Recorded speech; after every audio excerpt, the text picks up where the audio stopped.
आइए देखो structure of sperm. याद करो 3 इडियट पिक्चर आपने देखी होगी, और वो पिक्चर देखते समय एक सीन आया होगा, वो डायलॉग मैं आपको बताता हूँ।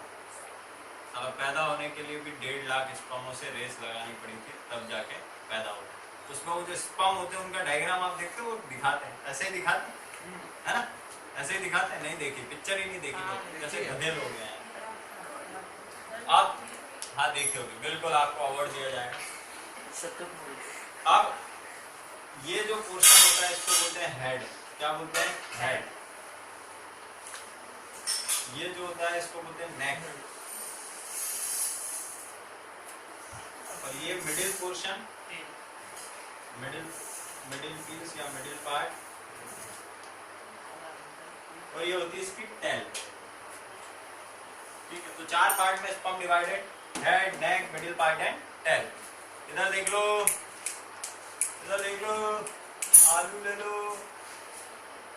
ये होता है एक्रोसोम, न्यूक्लियस। क्या होता है? न्यूक्लियस। न्यूक्लियस है, क्या है? न्यूक्लियस। ये प्लाज्मा मेम्ब्रेन, क्या है ये? Plasma membrane. मेरे बेटे ये भी एक तरह की क्या है? सेल है। स्पर्म भी एक तरह की क्या है? सेल है। तो ऑब्वियसली उसमें प्लाज्मा मेम्ब्रेन होगी, उसमें न्यूक्लियस होगा, उसमें बाकी के ऑर्गेनल्स भी क्या होंगे? प्रेजेंट होंगे। This is mitochondria. क्या? माइटोकॉन्ड्रिया। क्या बोलती पब्लिक? माइटोकॉन्ड्रिया। ठीक है, अब हेड, नेक, tell, head, neck, middle part, tell, ये सब 4 पार्ट में डिवाइडेड। एक्रोसोम, इसके अंदर कुछ एंजाइम्स होते हैं,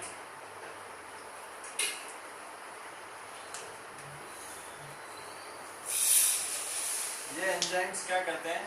फर्टिलाइजेशन के टाइम पे हेल्प करते हैं।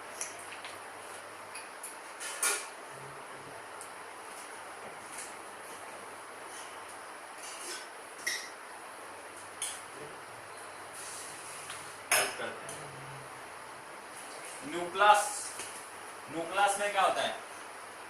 Genetic material, DNA, chromosome. तो जितने भी कैरेक्टर अपन ने देखते हैं ना, फादर से 46 में से 23 क्रोमोसोम क्या होते हैं? ट्रांसफर होते हैं, हाफ हाफ जाते हैं मदर और फादर से। तो जो 23 क्रोमोसोम होते हैं वो कौन लेके निकलते हैं? ये किसके अंदर होते हैं? न्यूक्लियस के अंदर। क्योंकि न्यूक्लियस क्या होता है? न्यूक्लियस के अंदर ही प्रेजेंट होता है आपका डीएनए, उसके अंदर क्या प्रेजेंट होता है? आपका क्रोमोसोम। सर एक ही स्पर्म सेल में सारे? नहीं, सारे सब में होता है, सब नहीं, वही कैरेक्टर सब में होता है। ये होता है यार chromosomal material.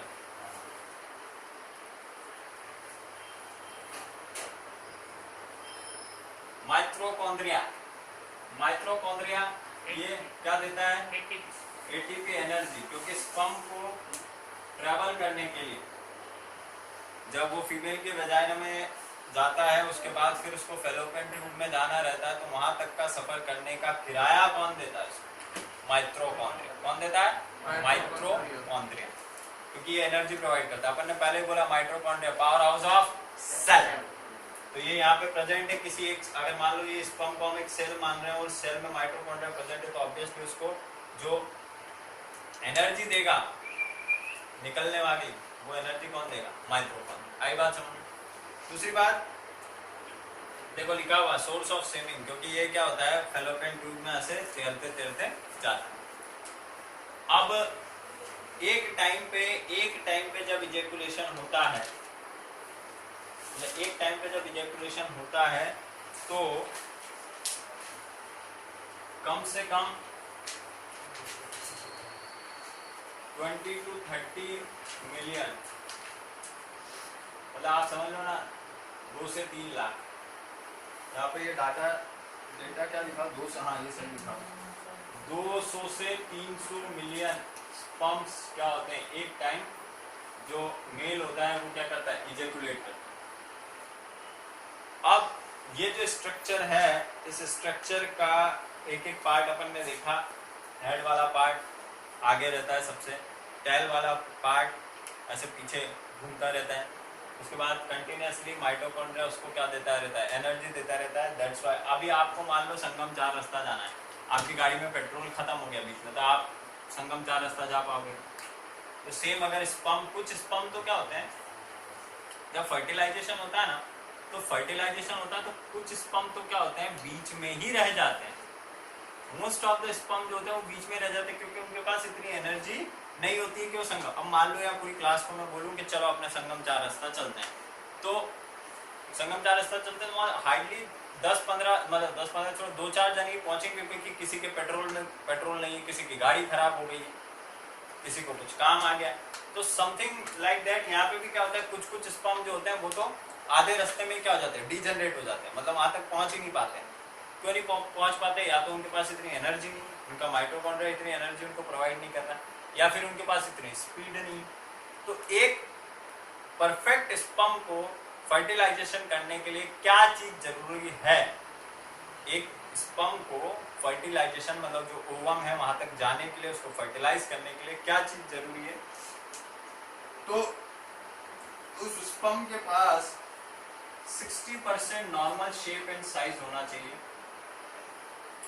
Normal shape and size, and 40% उसके पास होनी चाहिए स्पीड। क्या होनी चाहिए? स्पीड। क्या होनी चाहिए? स्पीड।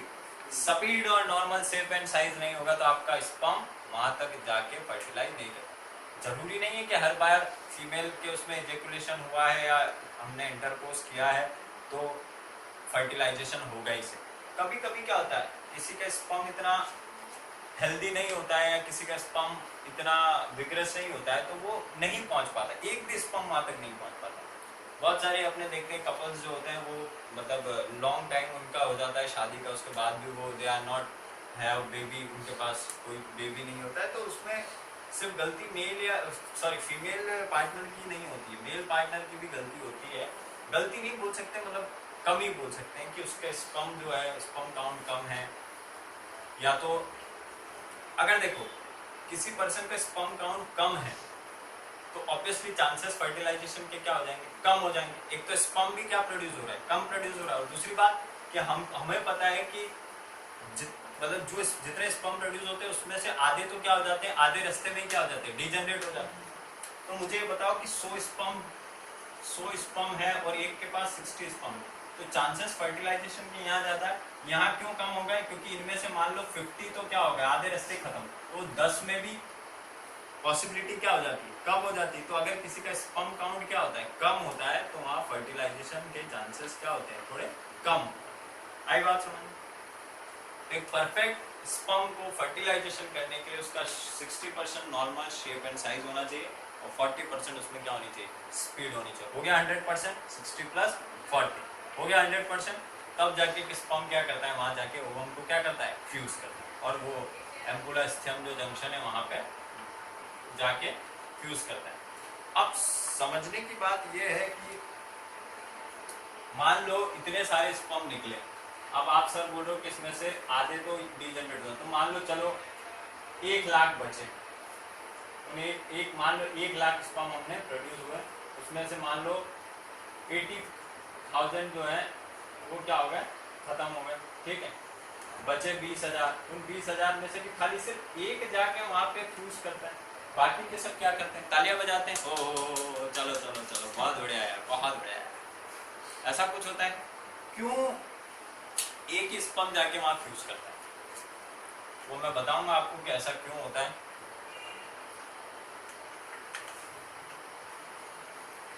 और खैर वो 3 इडियट में वो बात गलत थी कि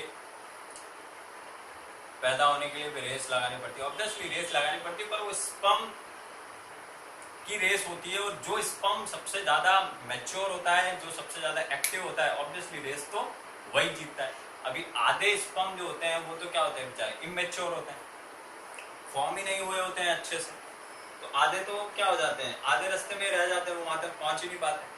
बाकी जो मैच्योर है उनमें भी सिर्फ एक जाके क्या करता है, फ्यूज करता है, बाकी के सब क्या तालियां बजाते हैं, ओ बहुत बढ़िया यार, बहुत बढ़िया यार, ऐसा कुछ तो नहीं करता। क्या होता है वो पिक्चर हम पढ़ेंगे।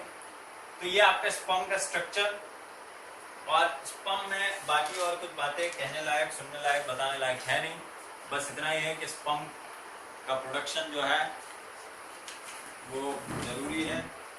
और बहुत सारे, जब मैं रिप्रोडक्टिव हेल्थ पढ़ाऊंगा आपको तो मैं बताऊंगा कि बहुत सारे ऐसे मतलब इश्यूज होते हैं, हेल्थ इश्यूज होते हैं, जिसकी वजह से मतलब या बहुत सारे ऐसी चीज़ें होती है, जैसे वो लोग पड़ी की खाते हैं ना, पड़ी की खाने से स्पर्म काउंट होता है, कम होते हैं, ठीक है। उसके बाद स्मोकिंग जो है, नहीं स्मोकिंग नहीं, स्मोकिंग। उसके बाद हाँ, ये ड्राई फ्रूट्स जो है इनको खाने से स्पर्म का प्रोडक्शन ज़्यादा होता है। वो अखरोट खाने से, उसके बाद आपका कब होता है? बढ़ता है। उसके बाद आपका वो क्या खाते हैं यार, कैश्यू नहीं, अंजीर। उसके बाद वो खजूर खजूर खजूर खाने से भी स्पर्म काउंट बढ़ता है। बट ऐसा नहीं कि एक दिन खा लिया तो बढ़ गया, उसको थोड़ा मेंटेन करना पड़ता है। और वो तो जब ऐसे भगवान करे ऐसी कभी आप में तकलीफ ना आए मेरे बच्चों में, पर इन फ्यूचर कभी ऐसी तकलीफ आए तो एक फ़ोन दूर हूँ मैं आपसे, ठीक? आई बात सुन, गॉट इट माय पॉइंट। तो ये अपने स्पर्म के बारे में डिस्कस कर लिए।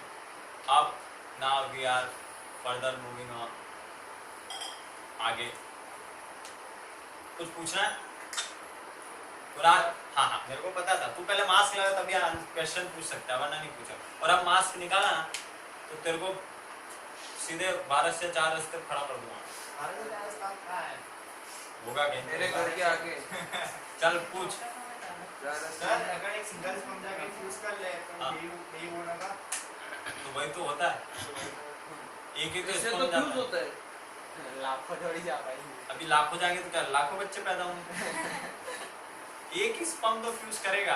मैं वही तो बात कह रहा हूँ कि इतने 1 लाख स्पर्म निकलते हैं, मतलब देखना मिलियन में स्पर्म निकलते हैं, और वहां जाके सिर्फ एक जाके फ्यूज करके आता है, बाकी के तालियां बजाते ओहो बहुत बढ़िया बहुत बढ़िया।